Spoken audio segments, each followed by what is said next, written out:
Géopolitique, bonjour Pierre Aski. Bonjour Nicolas. Pierre, vous revenez sur l'échec des négociations de cessez-le-feu entre Israël et le Hamas. Oui, l'heure du cessez-le-feu n'a pas encore sonné entre Israël et le Hamas, alors que la guerre est entrée dans son 5e mois, avec un bilan humain de plus en plus lourd pour les civils. Le fossé entre les positions des deux parties est apparu trop grand, et Benjamin Netanyahou a douché tous les espoirs hier soir. Mais les discussions ne sont pas rompues. Elles continuent aujourd'hui au Caire.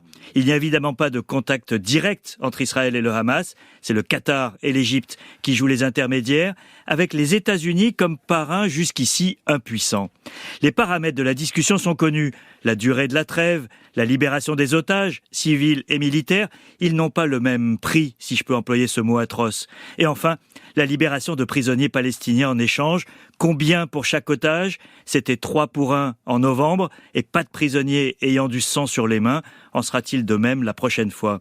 Enfin, que deviennent les troupes israéliennes pendant la trêve ? Ce sont les points clés d'un accord. Et sur quoi ont porté les désaccords ? Le Hamas a fait connaître sa position, elle est maximaliste et sans doute négociable. Le Hamas demandait un cessez-le-feu de 135 jours, une libération des otages par phase, un échange contre 1500 prisonniers palestiniens, dont 500 condamnés à la prison à vie, donc ayant du sang sur les mains. Et le groupe islamiste réclame le départ définitif de l'armée israélienne de Gaza. Cette proposition était inacceptable pour Israël et pas seulement pour l'aile d'extrême droite du pouvoir qui ne veut pas d'accord du tout. Elle a été rejetée brutalement hier soir par le Premier ministre israélien. Benjamin Netanyahou s'en tient à son objectif d'éradication du Hamas et veut aller jusqu'à une victoire totale sans pour autant la définir.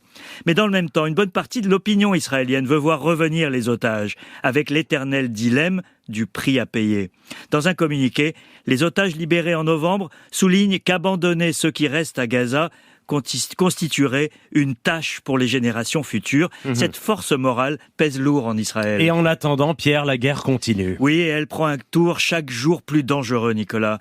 L'objectif des Israéliens est désormais Rafah, la ville frontalière de l'Égypte, au sud de la bande de Gaza. Or, c'est à Rafah qu'il y a la plus grande concentration humaine, car les civils ont été chassés par l'avancée israélienne et se sont agglutinés à Rafah dans des conditions de vie catastrophique. Une attaque terrestre aura un coût direct en vie humaine, pas du tout collatéral. Hier, aussi bien le secrétaire général de l'ONU, Antonio Guterres, que le secrétaire d'État américain, Antony Blinken, ont mis en garde Israël contre les risques d'une attaque sur Rafah. Mais depuis des semaines, les États-Unis plaident pour qu'Israël épargne les civils sans être entendu. Israël ignorera une fois de plus ses déclarations à consommation internationale.